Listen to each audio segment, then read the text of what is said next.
Menteri Koordinator Bidang Kemaritiman dan Investasi sekaligus Koordinator PPKM Jawa Bali, Luhut Binsar Panjaitan menyebut saat ini positivity rate COVID-19 di Indonesia telah melebihi standar Badan Kesehatan Dunia WHO.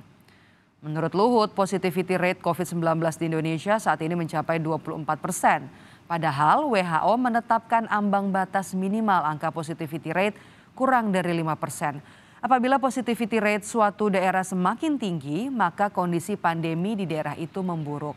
Positivity rate adalah perbandingan antara jumlah kasus positif COVID-19 dan jumlah tes yang dilakukan. Ini juga positivity rate sudah berada di atas standar WHO yaitu 5%. Hal tersebut didorong oleh positivity rate PCR test yang telah mencapai 24%. Jumlah orang diperiksa dan dites secara harian juga meningkat cukup signifikan dibandingkan beberapa waktu yang lalu. Ini saya kira kerja keras TNI Polri dan BIN yang perlu kita apresiasi.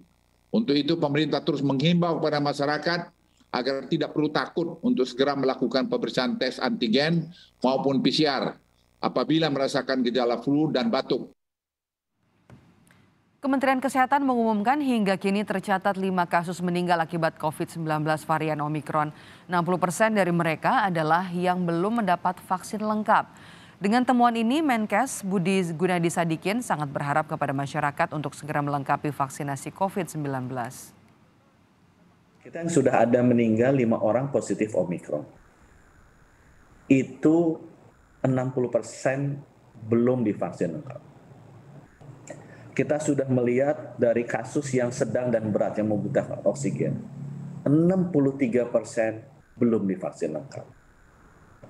Kebanyakan dari mereka lansia, dan kita identifikasi cukup mengejutkan jumlahnya yang anak-anak. Jadi berdasarkan fakta itu, hal ketiga kami ingin sampaikan Bapak Ibu, percepat vaksinasi, terutama untuk lansia kita dan anak-anak kita. Sementara itu, keterisian tempat tidur isolasi pasien COVID-19 atau BOR di Jakarta mengalami peningkatan menjadi 56%. Pemprov DKI pun meningkatkan fasilitas kesehatan mulai dari rumah sakit, puskesmas hingga tenaga kesehatan. Kenaikan BOR ini disebabkan jumlah kasus COVID-19 di Jakarta yang terus meningkat dan jadi yang tertinggi di tingkat nasional. Data yang kami terima, bornya itu 56%. Kemarin sebelumnya masih 54, sekarang meningkat lagi. Dari 4.361 terisi 2.426, 56% bornya. Kasus konfirmasi COVID-19 di Kota Depok, Jawa Barat, klaster pembelajaran tatap muka terus meningkat. 34 sekolah dari seluruh jenjang ditutup sementara dan dialihkan ke pembelajaran secara daring.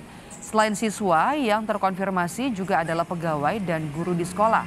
Meski lonjakan klaster PTM terus meningkat, pemerintah Kota Depok belum menghentikan PTM 100%.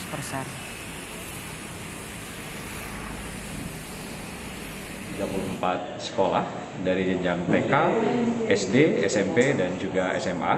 Dan ini ada beberapa sekolah juga yang akan kita masih tracing dengan total kasus terkonfirmasi positif, baik siswa maupun guru lebih kurang 239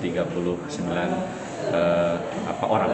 Ya, jadi saat ini Puskesmas, Satgas, Dinkes, dan juga seluruh pihak, termasuk Satgas Kecamatan dan Kota, itu saat ini sedang melakukan upaya penanganan